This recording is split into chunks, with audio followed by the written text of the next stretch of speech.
Hi, mining community. Welcome back to another episode of the Dig Deep, the Mining Podcast. And today's guest is Henry Antwi, who is an experienced mining engineer and mineral economist who has worked across the world developing his mining career, and his company involved in a number of companies such as MTG Mining Services and Mining Tool Ghana, plus a number of other companies which we'll talk about later. As a seasoned international mining professional, I thought it'd be good to get Henry on the podcast to talk about how he managed to leave Africa and seek his career elsewhere around the world, and discuss mining in Ghana and what we can learn from his experiences. Henry's also released a new book titled Navigating Career Challenges in the International Mining Industry, The Journey of a Mining Engineer. So I want to hear more about why he wrote the book and what inspired him to give and provide that information in a book. So first of all, I want to welcome Henry to the podcast. How you doing, Henry? Very good, and thank you for having me on your program. No, and I appreciate your time as well. So how we obviously how we always start this podcast off. Just wondering if you can give the audience a brief background of your career. So probably when you first graduated to sort of present day. So what you've been involved in. So take it away. Okay, thank you very much. As you rightly said, I'm a mining engineer. I started my career in Ghana. Went to university at the University of Mines and Technology in Ghana, and then continued on to Camborne School of Mines. In Ghana, I did a diploma and then continued with a bachelor's degree at the Camborne School of Mines in England. Then I returned to Ghana because the education was actually sponsored by the Ashanti Goldfields Corporation at the time. So I returned to Ghana, worked for a few years, and then went back to the United States to pursue mining engineering and mineral economics at the master's level. When I finished, I joined BHP Minerals in the United States in their coal operations in New Mexico for about 3 years, progressed through various positions. And then I was transferred to Australia into the BHP Iron Ore Division. I worked there for a few years and then moved into mineral economics, joined a company called AME Mineral Economics in Sydney as their principal resource analyst for iron ore and resident mining engineer. I worked there for about 5 years and then moved to Brisbane in Australia to work with Rangi Consulting for a few years. And then from there, I moved to Thiess, which is one of the largest contracting mining companies in the world. From Thiess, I wanted a bit of background in mineral economics, in processing engineering. So I went to Sedgman, which is also based in Brisbane. And then I got a call to help with some acquisitions for the Oman government, the Sultanate of Oman. And initially my intent was to get about a couple of years experience in the Middle East, but I ended up staying for over 10 years. So it was a very interesting career. And then during that time, I also engaged with a number of governments, especially the Ghana government, providing advisory services on value addition, resource-based industrialization. Took some board seats in Canada, Australia, and Ghana. And I'm currently locked up in Ghana due to the COVID. And I've taken the opportunity to assist my colleagues in the industry and then also help with strategy at the board levels. So in brief, that's my long journey. Yeah, I was going to say that is a long journey, and you've traveled quite around the different countries. And before going to some of the questions, what made you initially, when you were in Ghana, what made you decide you want to, I suppose, travel and experience other countries? What made you make that first move, and how did you make that first move? So, okay, when I finished my diploma in mining engineering, the intent was to do a bachelor's degree, but the mine, because it was being sponsored, they said the mining engineering degree in Ghana was too long because it took 5 years. So you have a 4-year degree plus a 1-year compulsory postgraduate diploma in management. So the company thought it was too long. So rather than doing 5 years, I did 2 years for diploma, came back to work for a couple of years to get some more some practical experience. And then they actually told me to go to Cambon School of Mines. Okay. So the opportunity came up and I was in England. And when I finished, came back, I realized if I want to achieve my long-term goal, which is go into the business side of mining, then I need to do mineral economics, get more exposure internationally. And that's what I've done. Yeah. And what was your first job overseas, and how did you get that job? Because obviously, as a mining recruiter, obviously I get a lot of candidates that I mean, I generally recruit expatriate staff, but I also get a lot of candidates wanting that first expatriate role. How did you get your first expatriate role? That's a very interesting question. When I finished my master's degree, I wanted to really come back to Ghana. But then the conditions that I gave, which is relocation costs and other things, the companies were not prepared to do it. They wanted me to relocate myself before they even consider me for an interview. So for me, it was a bit risky because there was no guarantee that I could be employed in Ghana. So I explored internationally. So I did a number of interviews, including Barrick, BHP, and so on. The challenge was I wasn't a permanent resident of the United States and I wasn't a US citizen. And all the advertisements said you have to be one of them. But then I managed to get myself into the interview to convince them that I wasn't very keen in staying in the United States, but I know BHP is very international, so they could put me in any of the international operations. So at the interview, I think I managed to convince them, and then they rather put me in the US operations under the H-1B visa for 3 years, and then prepared me for international assignments. It was challenging because, as I said, I wasn't any of them, and actually I had to call the HR manager at the site that I don't qualify to attend your interview, but I want to attend because I can bring something good on the table. And that's how it progressed. Okay, so maybe a little bit of luck, but I think it's your persistence as well. And obviously you had a US a visa, which does help. What advice would you give anyone, whether they're in Ghana or whether they're in any other African country, if they're trying to seek an expatriate role? What sort of advice would you give them? Okay, number one, you need to examine the actual role and make sure you are practical, you are qualified, both academically and practically. Because if you don't do that and you just take the position for the sake of economics, financial, you can get yourself in a very bad situation. Because a number of these roles are advertised because they don't have a local experience. They are bringing you in because of your experience. If they have the local experience, they wouldn't bring an expert. So the first advice is, don't take the job for the sake of a job, but make sure you are well qualified and you can deliver. The second advice is cultures vary from countries to countries. So you have to make sure you understand the culture that you are going into. What are some of the challenges? I can give you my own example. When I was going to the Middle East, I did a lot of research to make sure that I can adjust to the culture. Even moving from the United States to Australia, it's all Western world. But I went through a cultural orientation to be able to adjust quickly into the Australian environment. So that's the advice I will give. Yeah. Obviously, you're originally from Ghana. You base yourself in Australia now, and you work with obviously like BHP in the US and Australia, and work for companies like Tees, who I know, one of the big mining contractors or even big construction companies in Australia.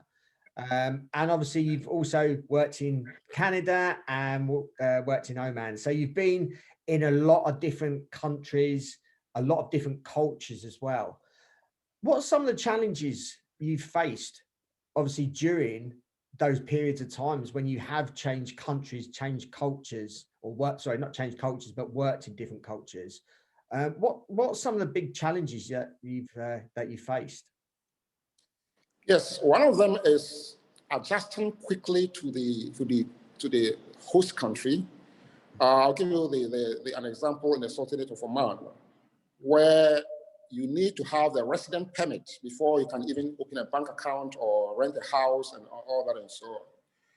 Unfortunately, you don't have much time to do all these things. Once you arrive, they want you to get the ball rolling, get the deliverables going.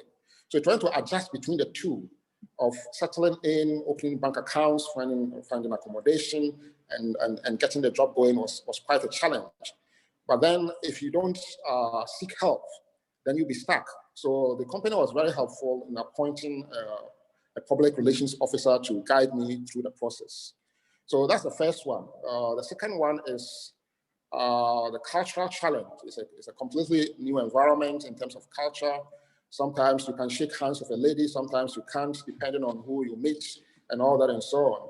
And if you're not aware of these things, it can really frustrate you. So trying to understand the culture as quickly as you can also helps.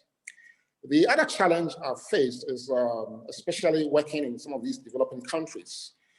You need to strike a balance between technology and jobs creation. Now, if you automate too much, you don't employ. And the shareholders' expectation is economics. So you also have to make sure you drive productivity efficiencies. So trying to find that balance between technology and jobs creation has always been a challenge. And we are still working through that process. The third one is stakeholder management. In these international roles, you manage feasibility studies, and I've done quite a few.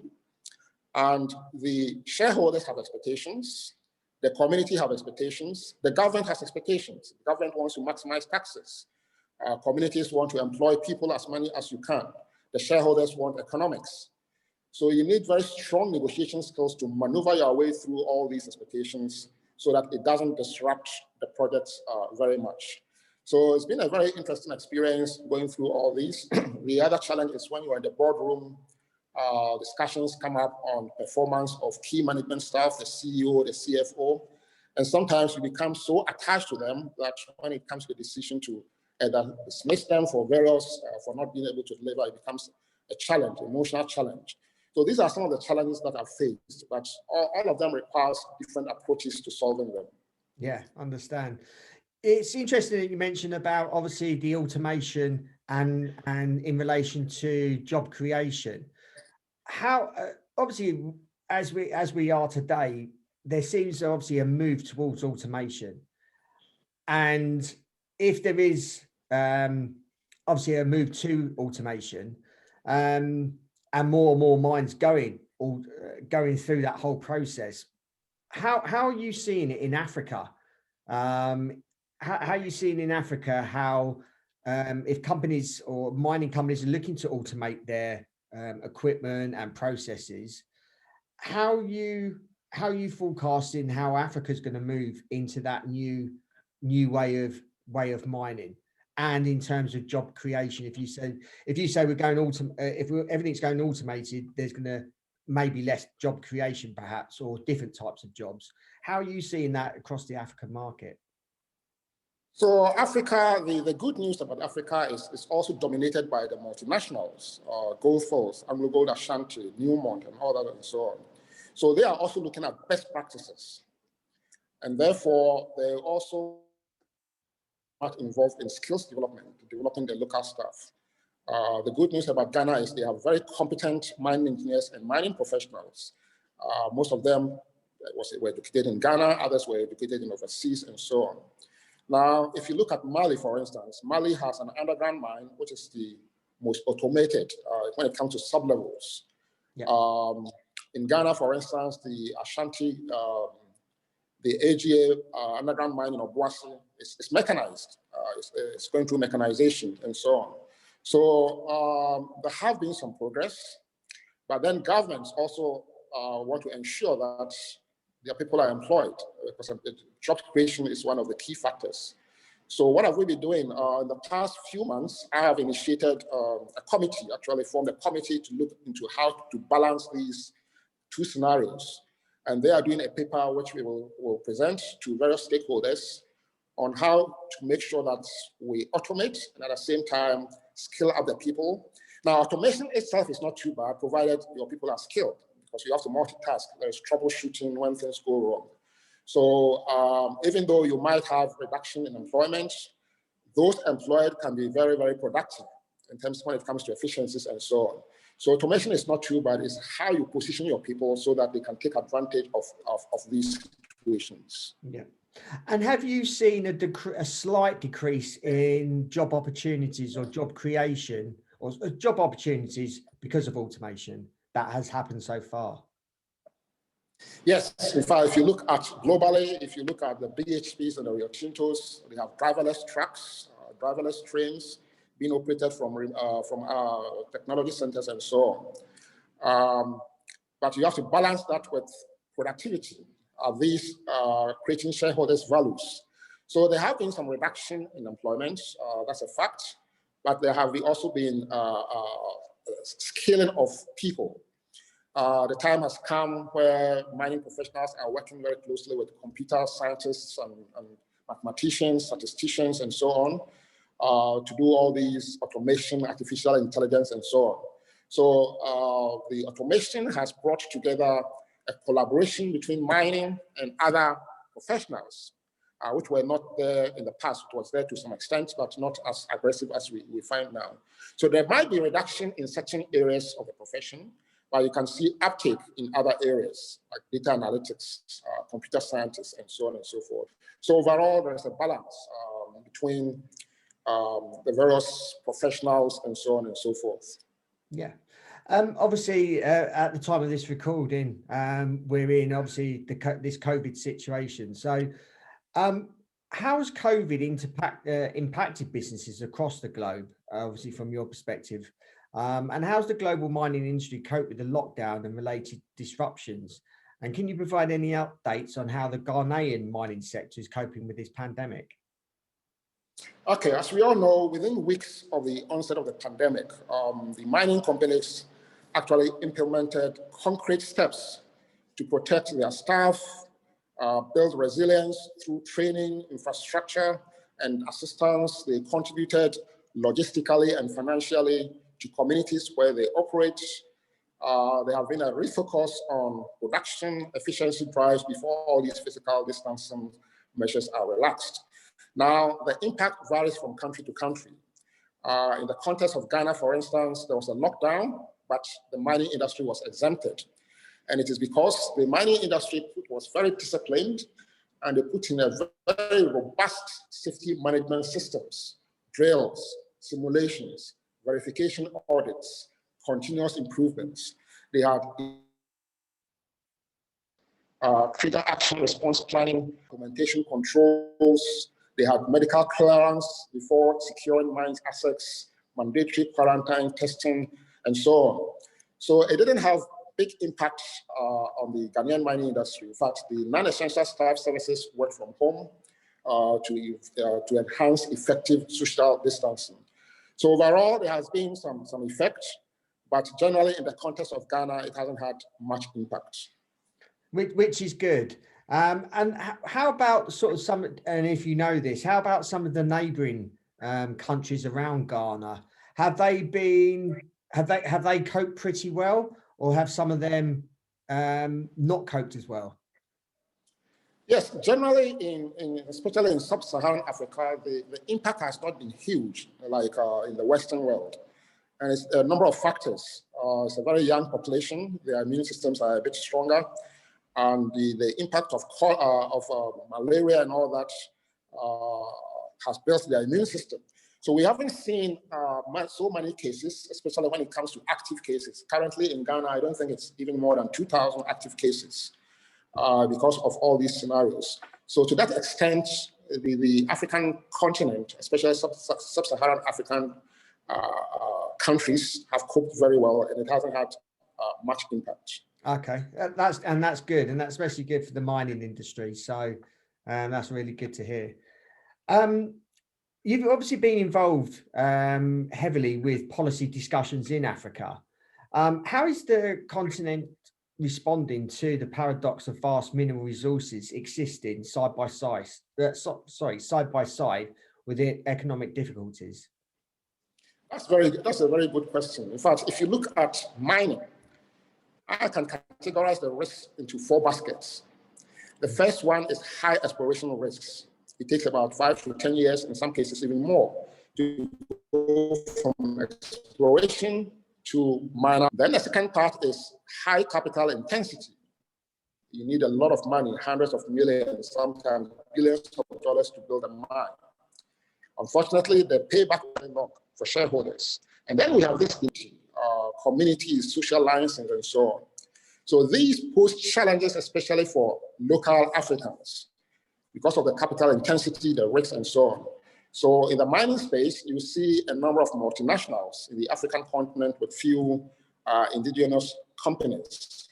So what has the African countries done?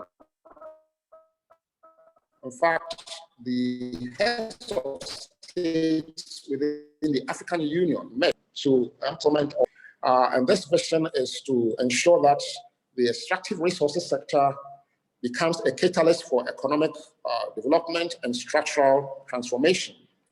And then they took it forward in 2013, and they formed the African Minerals Development Center, AMDC. And that center was tasked to look at the various constraints affecting the African mining industry, mining revenues and mineral rent, for instance, geological and mining information systems, for instance, artisanal and small-scale mining, linkages and diversification. So there were a whole lot of clusters or action plans that they were mandated to do. Now, in 2017, I was invited to a two-day regional forum, which was organized by the Vice President of Ghana, the Office of the Vice President of Ghana, and the Yongozi Institute in Tanzania. And we brought in experts around the world to look at how we add value to the minerals in Africa, value addition, resource-based industrialization. How do we leverage on the mineral resources to add value and create more jobs? And this was a very important workshop. We looked at lessons learned from a regional perspective. We looked at areas of the value chain with greater potential for value addition. And so a number of these initiatives are going on in a number of African countries. So the continent is blessed with mineral resources. We haven't been very aggressive in value addition for various reasons. One, it needs technology, it needs expertise, it needs energy, and so on, but we are making progress. Okay. Obviously, the Ghanaian mining sector is dominated by gold, even surpassing South Africa in production. What is the government doing to facilitate the development of other minerals in the country? Very good question too. In fact, you are right. The gold industry has been booming in Ghana. There are a few things. Ghana has strong resource base, not only in gold, but bauxite, manganese, diamonds, iron ore, industrial minerals such as limestone. The good thing about Ghana is we've been mining for a very long time, so there's expertise in the country, technical, commercial, legal expertise in the country. In fact, the University of Mines and Technology is one of the premier mining universities in Africa, where students from Nigeria, Burkina Faso, Ivory Coast, all of them come to Ghana for training. So in terms of skills, the country has it. Now, the difficulty was on the energy side, where there were shortages of energy. And you know, these value addition initiatives require a lot of energy. But the good news is now there has been a gas find. So based on that, the government has moved very quickly to look at integration of bauxite, aluminium. Now, what is happening in the country is we mine the bauxite, we export. Somebody uses the bauxite to develop alumina, and then we import the alumina to feed our aluminium plant. Now, if you look at the price of bauxite, roughly $40 per ton. When they add value, $360 per ton to $400 per ton. So the government took this initiative to integrate. That's the first thing they are doing now. And they formed a company by the name Ghana Integrated Aluminium Development Corporation, JADEC, to drive that process. Now, JADEC has invited investors across the world. They are going through a transparent tender process. And through that process, they will select the preferred investors to develop this bauxite, aluminium. The government has taken it further. We have a lot of iron ore. So in the process of doing the same thing with iron ore, how do we convert the iron ore into steel now that we have energy? So that process is ongoing. So to facilitate all this, we need a very strong supply chain. So the government has also taken the initiative to develop this National Development Supply Program. to drive all these initiatives. So that's currently ongoing. But I must admit that the progress at localization of the mining sector has been a bit slow.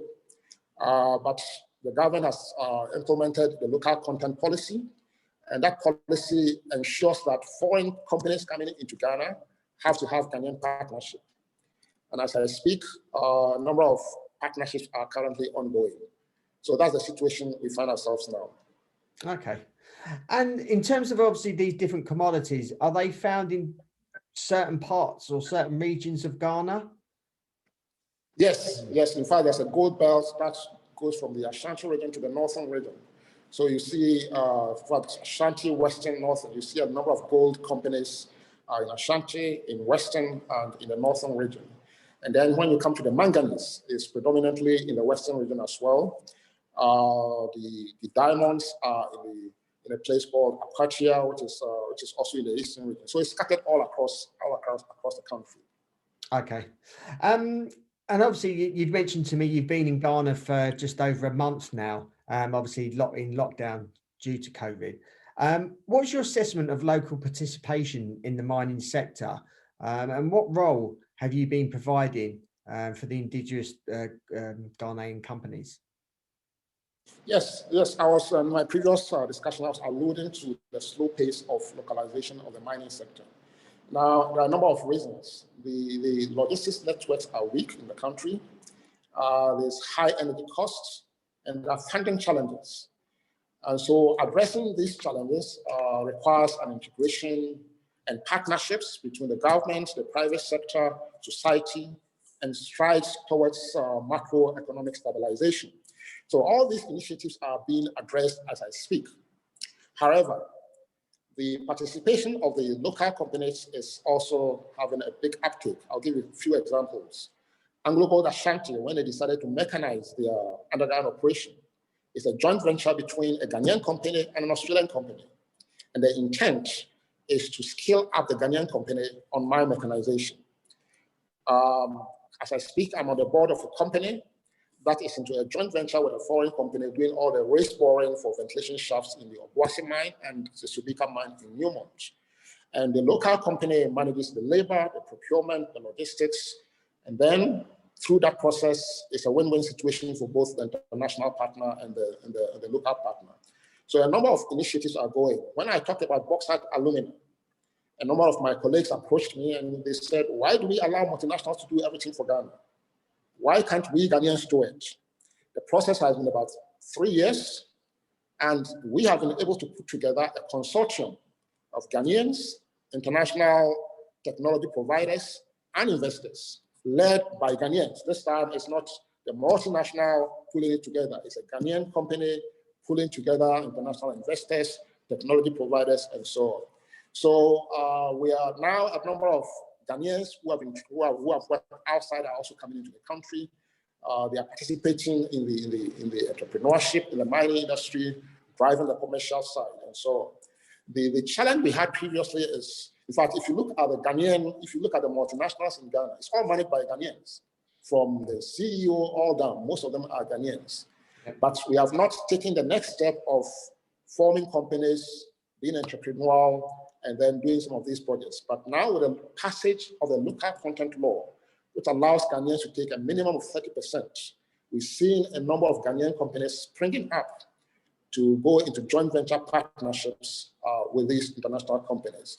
So the advantage of being locked up here in COVID is being one of the front lines in these initiatives, driving strategies at the board levels and providing guidance with some of these companies. What would you say? Obviously, Ghana is probably one of the most skillful countries within Africa in mining. If you look at your neighbouring countries, what advice could you give, or what has Ghana done different to some of the other neighbouring countries that have made you become a main country for mining? What would you say that what are they maybe doing wrong, or what would you suggest they should be doing to obviously increase their skill sets within the country? That's a very good question. In fact, Ghana has taken the lead for a very long time. We formed the Minerals Commission, which is the regulatory arm of the mining sector. But a lot of these countries are catching up. In fact, some of them have taken the Ghana Minerals Commission policies and then enhanced it. And therefore, they are attracting more exploration funds than even Ghana. Burkina Faso is one example. The Ivory Coast is another example. What has been lacking, and I was fortunate to, the Australian government used to sponsor people from West Africa who are not mining professionals into Australia to understand policies, some of the high-level stuff, reclamation, and so on. So I was called to give a keynote speech. They brought all the alumni into Ghana in 2017. So those who were trained from the Ivory Coast, Nigeria, Senegal, Ghana, including some who are even ministers, were all brought into Accra, Ghana for a 2-day workshop. And I gave a keynote address and I interacted with most of them. So what is happening now is they are bringing their people into the university in Ghana. If you go to the University of Mines and Technology and other universities, you see a number of these neighboring countries being trained in Ghana. When they finish, they go back. In addition, they are employing, because Ghana has oversupply of technical expertise. We don't have many mines to accommodate all these mining engineers, geologists. So a number of them are going into Burkina Faso, Ivory Coast, Senegal, to occupy very senior roles and train these African countries. So all these are taking place in the context of the ECOWAS, in the African Union. There is bilateral agreements between countries to ensure that people are comfortable in other countries and so on. So all these current initiatives are going. As I speak, there is a company that has been formed in Ghana called the Mining and Mechanized Training Center. And people around the world in Africa come in for training in drill and blast, how to become a supervisor, mine captain, and so on. So there's a bit of collaboration among countries. It's a very global world these days, so you don't sit in your own corner. There's some cooperation happening to scale up the neighboring countries. Okay. Before we speak about your book, what would you say the future is for, first of all, Ghanaian mining, but also African mining? I'll say over the next 5 or 10 years. How do you see the mining industry developing in Ghana and the rest of Africa? The future looks very bright, especially in Ghana. Now that we are not concentrating purely on gold, a lot of the emphasis has been on gold. Mm-hmm. And if you look at the companies doing prospecting and exploration, most of them are in the gold sector. But now we are widening things. Now they found some lithium in the country. As I said, there are huge resources of bauxites that have not been developed at various areas of the country. And now the initiatives is currently ongoing to develop the bauxite resources. Iron ore. At the moment, we don't produce iron ore, even though there's huge resources of iron ore in the country. So with all these initiatives that are happening, the future is very bright. It's going to lead to job creation. It's going to lead to skills development, especially in the value addition space, such as alumina, where you require knowledge in the bio process. It's a very intense technology and so on. So once we scale up our people in all these endeavors, I think it's going to generate very good, skillful jobs for the country. In the context of Africa, it depends on where you are. Some are really moving ahead, such as Burkina Faso, Ivory Coast. But there are always these challenges of terrorist attacks, especially in Burkina Faso, people being kidnapped and so on.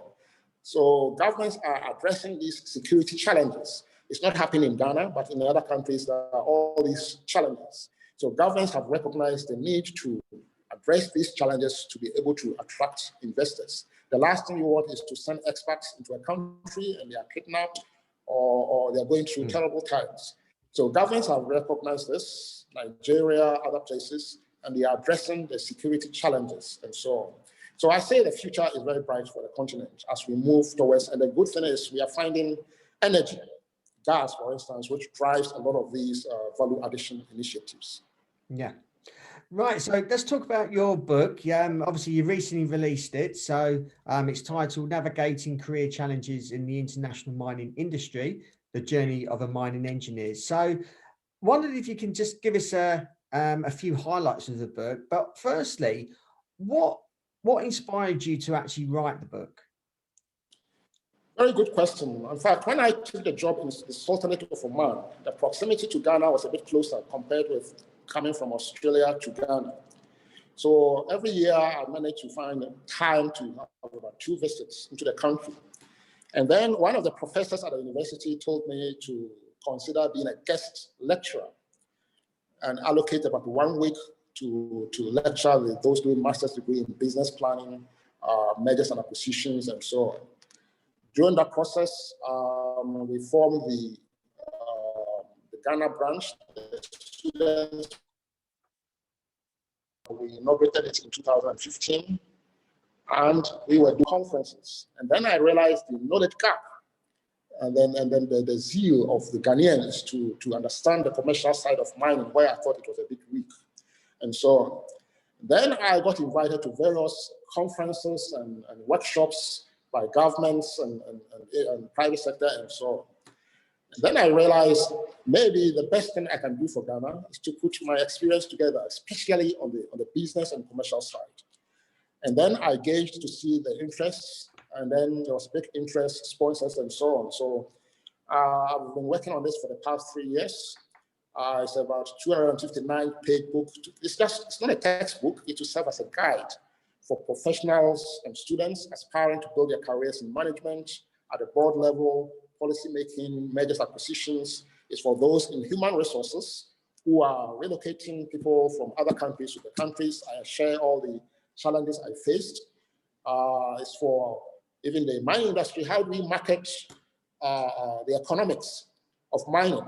We talk about jobs creation, but we don't look at the multiplier impacts, for instance. So I share all this knowledge so that it helps policymakers, professionals, academia, and provide them as a guide. So it was released in October, and before it was even released, about 200 copies had been pre-ordered. So I realized there was this appetite for it, and I had to go for further prints. And Okay. So this is where we are at the moment. Yeah. And where can people purchase your book? So currently it's based in Ghana. I haven't put it online yet, but I'll provide you my email address, which is antwihenry@hotmail.com. So last name, first name, antwihenry@hotmail.com. If you get back to me, I'll find a way to get you a copy until it comes online. For now, because it was heavily subsidized, we are selling it just at cost of production. So if you put it online, then you lose a lot of money. Yeah. So for now, we courier it to Australia, other places. We just pay the courier cost plus the cost, which is about $35, not very expensive. If you're ordering from overseas, in Ghana, it's subsidized for the students and so on. So I can, there are areas, there are copies at the university. So the assistant registrar can give you copies. There are copies in my Accra office.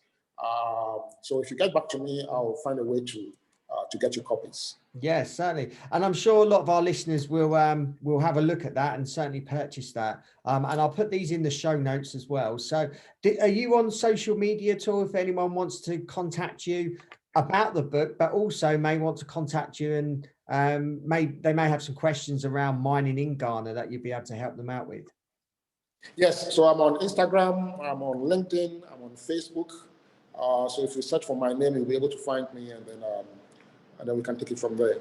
Yeah, certainly. And we'll put all those in the show notes as well, so people can obviously reach out to you. So really appreciate your time, Henry, and obviously discussing mining in Ghana and obviously mining in Africa as well, which I think is a great advert for the industry. And I know a lot of people that are listening are mainly expatriate workers, and you gave a good account of the future of mining, especially in Ghana, and especially in the international market across Africa. So really appreciate your time for that. So if anyone obviously wants to contact Henry, if they've got any questions around any of the content that he's provided, or you may have some questions that you feel that he can answer, appreciate if you can look at the show notes, and you'll be able to obviously reach out to him. Again, anyone listening, appreciate if you can share this episode to any people that you feel can gain benefit from that. So anyone, friends, family, anyone else in the mining industry, maybe working in Africa or looking to go and work in Africa, appreciate if you can forward this episode on to them. So until next time, happy mining.